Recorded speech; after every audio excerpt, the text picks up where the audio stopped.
Ladies and gentlemen, hi everyone. My name is Josephat. Um,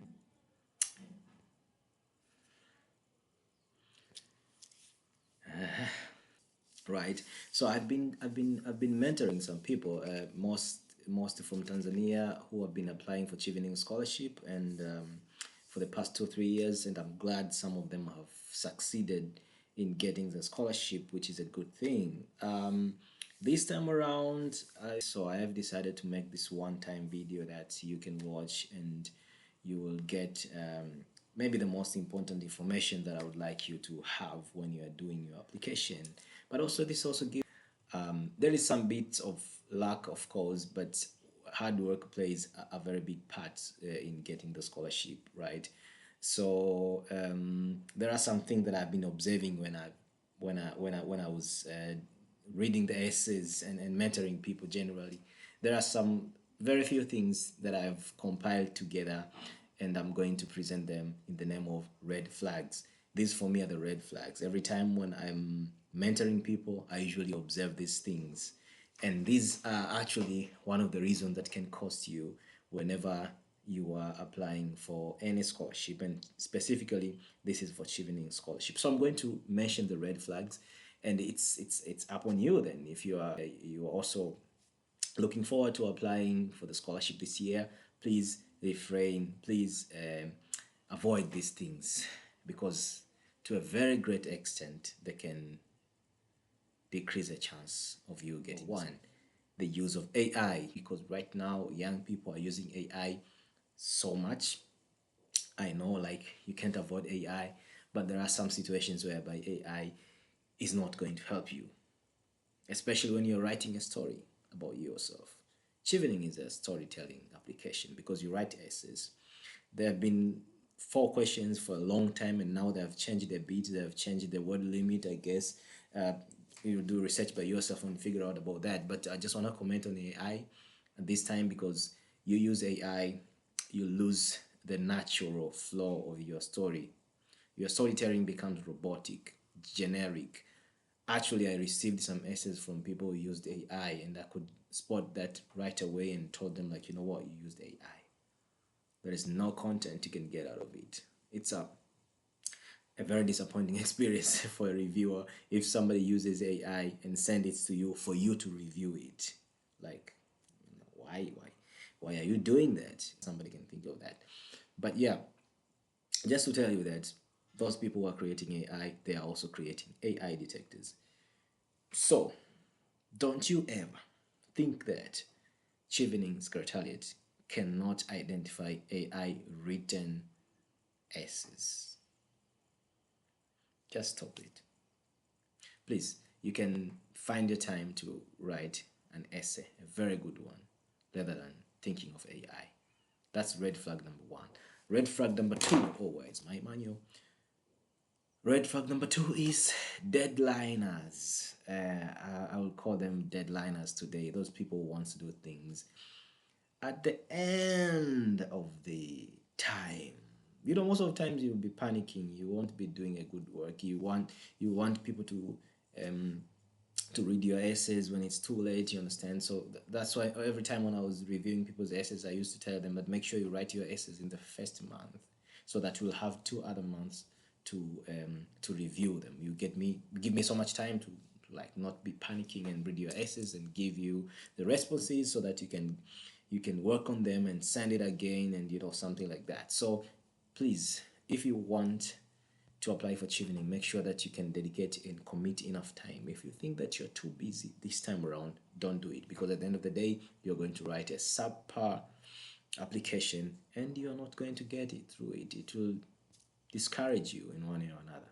So this is a war should be fought with all your might, with all your time, with all your dedication and commitment. So please don't work last minute.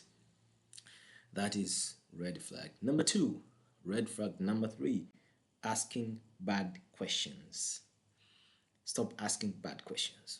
And what are bad questions for me? Bad questions are the questions that you can easily get their information from the website. Bad questions. An example of a bad question is, How many universities am I going to apply? Should I apply for the university first or should I apply for the scholarship first? When is the scholarship closing or opening? This is kind of very, very small details that you can get when you read the website. So the number one thing that I always tell people that I want to mentor is please read the website before you come to me. Read every page of the website, every word, every single word. And every time when people ask me the so-called bad questions, I realize and I tell them, you know what you're asking me is clearly written in the website. Go and read the website first.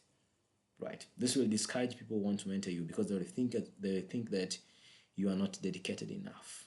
You don't want to put the hard work, and applying for Chevening Scholarship is a hard work. It's a hard work. Put hard work. Stop asking bad questions. Copycats. Red flag number 4. Copycats. People who like to copy other people's work. You go to the website, you download the essays from other people, and you copy them. This is going to discourage you. They have the essays of those people in their database. But apart from that, it will make your story not sound authentic because you'll be copying some other people's works. I haven't experienced people copied my essays, and it's very funny because I was projecting my essays one day and telling them how I approached the application, and then some people, I think they took a screenshot maybe of the screen and then they wrote the essays by using my style. And I could see that because I remember my style, it's in my head. So I was like, why would you do that? Like it was more than one person. And I told them, like, you know what? You just removed my details and put your details in the structure of mine. And you know what? I didn't get the scholarship because of this structure. I got the scholarship because of the content. So if you will force every content of yours to fit in my style, you are actually not giving yourself an opportunity to express yourself in your own style, and that's what that matters in this scholarship application. You should be unique. People should see a different kind, a unique person of a person, a unique person. They should see some peculiarity in your application so that you can stand out. So please avoid copying. Get inspiration from other people's works, but write your very own unique style. That's why I'm discouraging also the use of AI. In the same way, write your own story because AI will force you to go into another style which will not give you enough right and enough opportunity to tell your own story. Red flag number 5, people who do not like reading and writing.